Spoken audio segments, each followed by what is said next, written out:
নমস্কার, সুপ্রভাত। আমি অর্চনা। এসব মনের কথা ভাগ করি চ্যানেলের আরেকটি ব্লগে তোমাদের সবাইকে স্বাগত জানাই।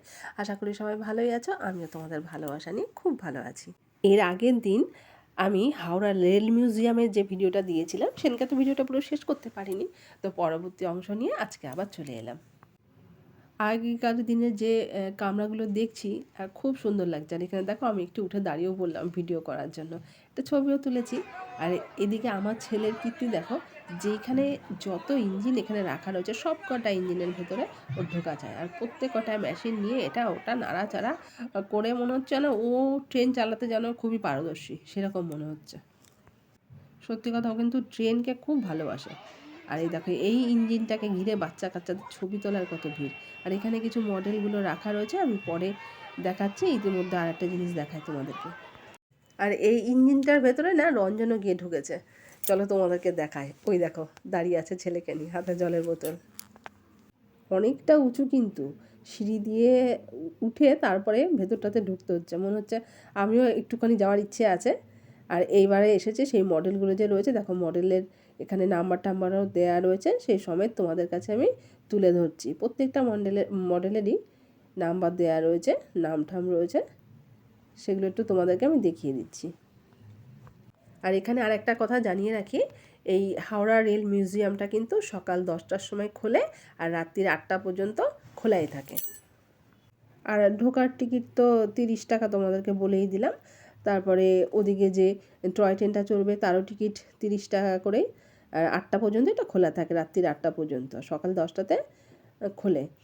আর এখানেও বিভিন্ন রকমের মডেলের ছবিগুলো এখানে রয়েছে, কামরার ছবি, তারপরে মালগাড়ির বিভিন্ন কামরার মডেলের ছবিগুলো এখানটায় সাজিয়ে রাখা রয়েছে।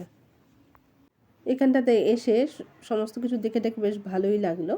তো তোমরা চাইলে কিন্তু ঘুরে যেতেই পারো কিছুক্ষণ, মানে একটা দিন পুরো এখানে লাগবে না। আর এখানে এই স্ট্যাচুটা দেখো, বেশ অন্যরকম। আর এইখানটাতে রয়েছে শ্রমিকরা কীভাবে পরিশ্রম করে সেই ছবিটাকে এখানে তুলে ধরা হয়েছে। শ্রম শক্তি, মানে পরিশ্রম করলে শরীরের শক্তি সঞ্চয় হয়, সেটাই আর কি বোঝাতে চাইছেন হয়তো। এখানে আবার স্যান্টা বুড়ো রয়েছে গাছের নিচে। এখানে আবার স্যান্টা বুড়োর কিছু জিনিসপত্রও বিক্রি হচ্ছে। আর এইবারে আমরা যেখানটাতে যাচ্ছি, এটা ঠিক আমরা যেখানটায় খাওয়া দাওয়া করলাম তার পাশেই এই জায়গাটায়। এখানে এগুলো কিন্তু সব সত্যি ইয়েগুলো আর কি রাখা আছে, ইঞ্জিনগুলো, কামরাগুলো। এগুলো কিন্তু কোনো মডেল নয়, এগুলো একদম রিয়েলি এখানটাতে রাখা রয়েছে। তো সেগুলোই দেখতে যাচ্ছি। তো তোমরাও আসতে থাকবে। দেখো এখানে বাচ্চাটা দাঁড়িয়ে পড়েছে ছবি তোলার জন্য। এগুলো দেখছি আর ভাবছি আগেকার দিনে তাহলে কত বড় বড়, দেখো ইঞ্জিনগুলো কত বড় আর কতটা উঁচু ছিল। আর এইগুলো কিছু ইঞ্জিন আছে কিন্তু কয়লার ইঞ্জিন এখানে। এগুলো বেশিরভাগই কয়লার ইঞ্জিনের এগুলো আর কি রাখা রয়েছে। এখন তো আর কয়লার ইঞ্জিন চলে না। আর ইঞ্জিনের চাকাগুলো দেখো কি বড় বড়, এক একটা চাকা মানে বড় থেকে ছোট এইভাবে আর কি সাজানো। এই দেখো প্রথমের দিকে ওই দিকটা বড় ছিল, তারপর আস্তে আস্তে দিকে ছোট হলো। আর এবার যেই জায়গাটা তোমাদেরকে দেখাচ্ছি, এই যে এখানে আটকানো রয়েছে বাউন্ডারি দিয়ে, ওই যে ভেতরে যে রেলের কামরাগুলো দেখছো এগুলো কিন্তু সব অরিজিনাল। আর এই যে মাঝে যে লাল আর হলুদ রঙের যে বগিটা দেখতে পাচ্ছ, এটা কিন্তু দোতলা ট্রেন। আমি অবশ্য দোতলা ট্রেন কোনোদিন চলতে দেখিনি, তবে একসময় নাকি ছিল দোতলা ট্রেন, সেটা রঞ্জন বলছে। এটা কিন্তু সেই দোতলা ট্রেন। আমি এই প্রথম দেখলাম। দোতলা বাস হয় জানি, কিন্তু দোতলা ট্রেন হয় সেটা তো জানতাম না। আর এই জায়গাটা পুরো রেলের। আর চার সাইডে আরেকবার দেখাই, সন্ধে নামছে। এটাও রেলের সেই কার্যালয়টা, সেটার মনে হয় লাইট জ্বলছে। আর এবারে এখানটাতে যাব, চলো এখানটাতে দেখা যাক কি আছে। রঞ্জনবাবু আর তার ছেলে তো আগে এখানে পৌঁছে গেছে, এবার আমিও যাই আস্তে আস্তে, দেখা যাক এখানে কি আছে আর তোমাদেরকেও দেখায়। তোমরা আমার সঙ্গে থাকো। এ দেখো এখানে এসেই যেটা প্রথমে মাঝখানে রয়েছে ওটা মনে হয় ইঞ্জিনের সামনে যে লাইটটা থাকে সেই লাইটটা। আর এখানে রেল লাইন পাতা রয়েছে, উপরে তারটা রয়েছে, আর ওখানে একটা ছোট্ট গাড়িও রয়েছে দেখতে পাচ্ছি। এই দেখো লাইনের উপর একটা মডেল করা আছে ট্রেনের, কি মিষ্টি লাগছে দেখতে, ছোট্ট ট্রেন, খুব সুন্দর লাগছে দেখতে। আরও এখানে ট্রেনের ব্যবহারিক অনেক জিনিসপত্রই রয়েছে। আর এই টয় ট্রেনটা দেখো, সারাটা দিনই আজকে এর সঙ্গে দেখা হলো। সেই সকাল থেকে শুরু হয়েছে, রাত্রি 8টা, সকাল 10টা থেকে শুরু হয়েছে এই চার সাইডটা ঘুরে বেড়ানো, একদম রাত্রি 8টা পর্যন্ত ঘুরেই বেড়াচ্ছে। আর আমরাও তো ঘুরেই যাচ্ছি। আর এই ছোট্ট টয় ট্রেনটাও এই এরিয়াটা পুরো জায়গাটায় ঘুরছে মাঝে মাঝেই, তার জন্য ওর সাথে আমাদের দেখাও হচ্ছে আর বেশ ভালোও লাগছে। এবারে আবার এদিকটাতে ক্যামেরা ঘোরালাম। এবার দেখো, দেখতে পাচ্ছি এটা লণ্ঠন মতন আর কি। সেই পুরোনো দিনের সিনেমাগুলোতে দেখি না, স্টেশন মাস্টার এরকম লণ্ঠন দেখায়, সেই রকম লণ্ঠন হবে। আর পাশে মনে হয় এটা মিটার বক্সের সঙ্গেও মনে হয় একটা লণ্ঠন রয়েছে। আর এখানে একটা রয়েছে ফ্যানের যে মডেলটা থাকে না, যার সাথে ফ্যানের বেডগুলো লাগানো থাকে, সেই পুরোনো দিনের সেই মডেলগুলোও দেখতে পাচ্ছি। এবারে এসেছি এই ঠিক যেখানে দোলনাটা লাগানো রয়েছে মাঠের মধ্যে, এই জায়গাটাতে। আর ওটা হলো টিকিট কাউন্টার ছিল। দোলনাতে উঠতেও কিন্তু টিকিট আছে, তবে কত করে টিকিট তা আমি জানি না, আর আমরা উঠছিও না দোলনাতে।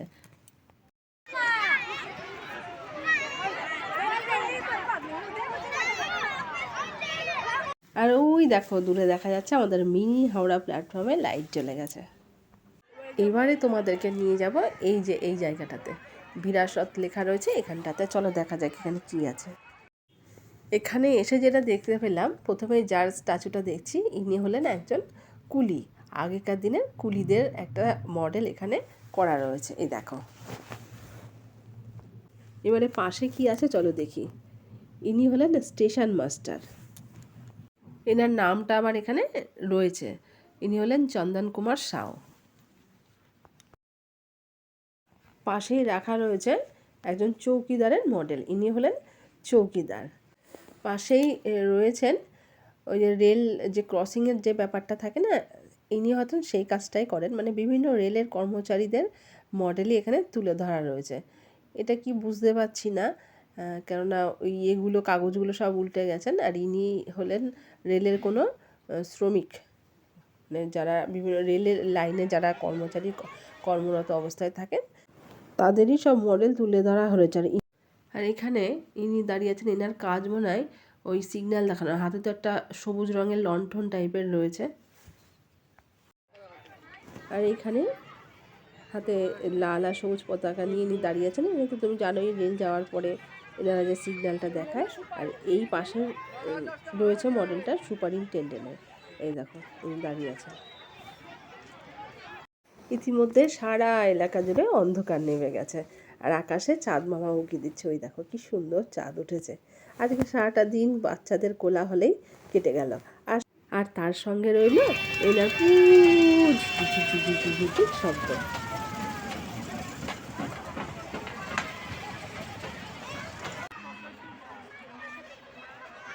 চার সাইড ঘুরতে ঘুরতে চলে এসেছি ঠিক গেটের সামনে।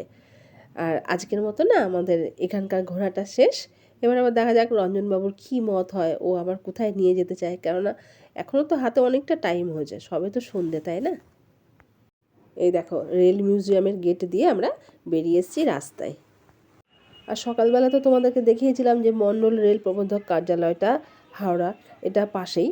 আর তখন তো লাইট জ্বলছিল না, আর এখন যখন আমরা যাচ্ছি এখান দিয়ে এত সুন্দর লাগছে, চার সাইডে এত লাইট জ্বলছে, দেখে একটু ছবি না তুলে পারলাম না, ছেলেকে দাঁড় করিয়ে একটু ভিডিও করে নিলাম।